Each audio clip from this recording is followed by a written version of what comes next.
नमस्कार दोस्तों, मेरा नाम है राहुल यादव और आप सभी का स्वागत है आज की स्पेशल वीडियो में।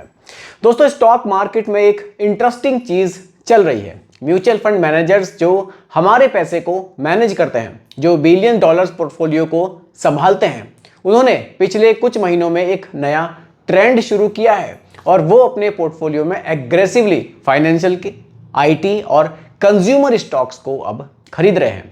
अब ये सुनते ही आपके दिमाग में एक सवाल तो जरूर आया होगा।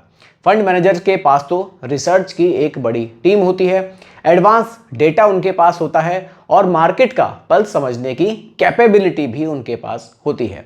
तो क्या इसका मतलब है कि ये सेक्टर्स अगले कुछ सालों में धमाका करने वाले हैं? सबसे पहले तो यही चीज लोगों के दिमाग में आती है कि अगर ये खरीदा जा रहा है तो इसका मतलब ये धमाका जरूर करेगा।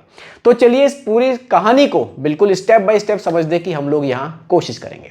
देखिए, सबसे पहले फंड मैनेजर क्या कर रहे हैं इस पर हम लोग बात करते हैं। देखिए, पिछले क्वार्टर के पोर्टफोलियो डिस्क्लोजर और AMFI के डेटा के हिसाब से म्यूचुअल फंड मैनेजर्स ने बैंकिंग और NBFC कंपनीज में काफी बाइंग की है। IT सेक्टर्स जो करेक्शन के बाद अट्रैक्टिव वैल्यूएशन पर आ गया था, उसमें भी अभी काफी एंट्री हुई है। साथ ही कंज्यूमर सेक्टर, FMCG और लाइफ स्टाइल कंजप्शन स्टॉक्स में भी काफी इनफ्लो यहां पर आए हैं। हमने ये चीज देखी है, ठीक है। मतलब एक तरफ मार्केट हाई चल रहा है, लेकिन दूसरी तरफ स्मार्ट मनी एकदम सिलेक्टिवली इन्वेस्ट भी की जा रही है। अब देखिए, पहले बात करते हैं फाइनेंशियल पर कि इसको क्यों पसंद किया जा रहा है। सोचिए, इंडिया की इकोनॉमी ग्रो कर रही है, लोग जो है लोन्स भी ले रहे हैं, हाउसिंग की डिमांड भी बढ़ रही है, क्रेडिट ग्रोथ भी अब डबल डिजिट में है, बैंकिंग सेक्टर का NPA प्रेशर भी कम हो रहा है और प्रॉफिटेबिलिटी इंप्रूव हो रही है।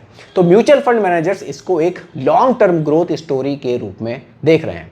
अगर आपके पोर्टफोलियो में बैंकिंग एक्सपोजर कम है तो शायद आप लॉन्ग टर्म रिटर्न्स को मिस कर सकते हो।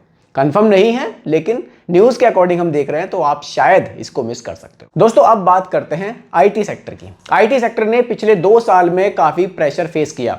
US recession fear, client spending cut और ग्लोबल स्लोडाउन, लेकिन अब वैल्यूएशन अट्रैक्टिव हो गए हैं। लार्ज कैप IT स्टॉक्स जैसे कि इन्फोसिस, TCS, विप्रो, ये अपने हिस्टोरिकल PE रेशियो के नीचे ट्रेड कर रहे हैं।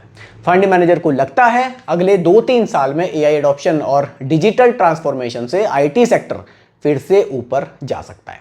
रिटेल इन्वेस्टर के लिए इसका सिग्नल है। अगर आपका पेशेंस 5 से 7 साल का है तो IT आपके लिए एक अच्छा ऑप्शन हो सकता है। अब बात करते हैं दोस्तों कंज्यूमर सेक्टर की। इंडिया एक कंजप्शन ड्रिवन इकोनॉमी है। मिडिल क्लास इनकम बढ़ रही है। Tier 2 और Tier 3 सिटीज में भी स्पेंडिंग कल्चर चेंज हो रहा है और लाइफ स्टाइल प्रोडक्ट्स की डिमांड काफी ज्यादा बढ़ रही है। ये तो आप अपने आसपास भी फील इन चीजों को कर सकते हैं। फंड मैनेजर्स FMCG और रिटेल कंजप्शन स्टॉक्स में बेट कर रहे हैं। मतलब एकदम सिंपल है, जितना ज्यादा लोग खर्च करेंगे उतना ज्यादा इन कंपनीज का प्रॉफिट बढ़ेगा। ये एक स्ट्रक्चरल ग्रोथ स्टोरी है जो अगले 10-15 साल तक चल सकती है। आपके म्यूचुअल फंड पोर्टफोलियो पर इसका क्या असर होगा, यह भी समझना जरूरी है। देखिए, अगर आपने लार्ज कैप, फ्लेक्सी कैप या बैंकिंग सेक्टर फंड्स में SIP कर रखी है तो आप इनडायरेक्टली इस ट्रेंड का हिस्सा बन गए हो।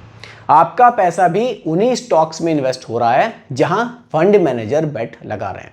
क्योंकि अगर आप अपने पोर्टफोलियो को देखेंगे जहां आपने पैसा लगाया हुआ है, आप देखेंगे कि मेरा पैसा आगे कहां लगा हुआ है, तो ये स्टॉक्स आपको उनमें जरूर दिखाई देंगे।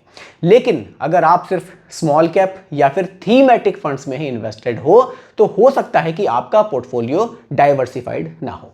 आपको चेक करना चाहिए कि आपके फंड्स में फाइनेंशियल, IT और कंज्यूमर एक्सपोजर है या नहीं, और अगर है तो वो अभी कितना है। देखिए दोस्तों, ये सब सुनने के बाद ना आपके दिमाग में एक सवाल तो जरूर आया होगा कि इस समय अब हमें क्या करना चाहिए। क्या हमें भी फाइनेंशियल, IT और कंज्यूमर स्टॉक्स खरीद लेने चाहिए या फिर नहीं? देखिए, इसका एक सिंपल सा जवाब मैं आप लोगों को देना चाहूंगा। स्टॉक्स डायरेक्टली आप मत खरीदो, लेकिन आपके पास क्योंकि नॉलेज नहीं है, अगर नॉलेज है तो खरीद भी सकते हो। मैं तो बात यहाँ म्यूचुअल फंड की करता हूँ। म्यूचुअल फंड्स के थ्रू एक्सपोजर लेना थोड़ा सा सेफ रहता है। आप लार्ज कैप या फ्लेक्सी कैप फंड्स में SIP कर सकते हो, जिसमें नेचुरली ये स्टॉक्स आपको कवर होते हुए दिखाई देंगे। और सबसे इंपॉर्टेंट है, अपना टाइम होराइजन आप लॉन्ग रखो। शॉर्ट टर्म में मार्केट हमेशा ऊपर नीचे होगा, लेकिन ये सेक्टर लॉन्ग टर्म में आपको एक स्टडी और सस्टेनेबल ग्रोथ दे सकते हैं। अब इसको एक एग्जांपल से समझ लेते हैं, थोड़ा सा आपके लिए और भी सिंपल हो जाएगा। मान लीजिए आपने 2010 में एक बैंकिंग सेक्टर फंड में 10,000 रुपये महीना की SIP शुरू की होती। आज के दिन में वो इन्वेस्टमेंट आपका 50 लाख रुपए के आसपास हो सकता है, क्योंकि इस सेक्टर में लॉन्ग टर्म ग्रोथ थी और म्यूचुअल फंड मैनेजर ने कंसिस्टेंटली राइट स्टॉक्स इसमें पिक किए। इसी तरह से IT सेक्टर ने 2014 से 2019 के बीच में बम्पर रिटर्न्स दिए। जो इन्वेस्टर्स पेशेंस बनाए रखे, उन्होंने वेल्थ वहां पर क्रिएट की, लेकिन जो शॉर्ट टर्म न्यूज देखकर निकल गए थे, उन्होंने इसको मिस कर दिया, वो उतने बेटर रिटर्न्स नहीं बना पाए। देखिए, आपके लिए एक गोल्डन रूल भी है यहाँ पर, फंड मैनेजर के एक्शन को एक सिग्नल की तरह देखो, लेकिन ब्लाइंड कॉपी बिल्कुल भी नहीं करना है। अपना पोर्टफोलियो डाइवर्सिफाई रखो और अपने गोल्स के हिसाब से आप हमेशा इन्वेस्ट करो। तो दोस्तों, अब आप समझ गए होंगे कि म्यूचुअल फंड मैनेजर्स के स्टॉक्स पिक्स सिर्फ उनके लिए नहीं है, बल्कि हम जैसे आम इन्वेस्टर के लिए भी एक स्ट्रॉन्ग सिग्नल होते हैं। अगर आप स्मार्टली अपना पोर्टफोलियो बिल्ड करते हो तो ये सेक्टर्स आपके लिए वेल्थ क्रिएशन का एक बड़ा मौका भी बन सकते हैं। लेकिन दोस्तों, साथ ही हमें ये भी याद रखना है कि पेशेंस, डाइवर्सिफिकेशन और SIP डिसिप्लिन ही लॉन्ग टर्म में हमें विनर बनाता है। ये कभी भी नहीं होगा कि आपने शॉर्ट टर्म के लिए निवेश किया और आपको बहुत ज़्यादा रिटर्न्स मिल गए, वो बहुत ज़्यादा रिस्की होता है।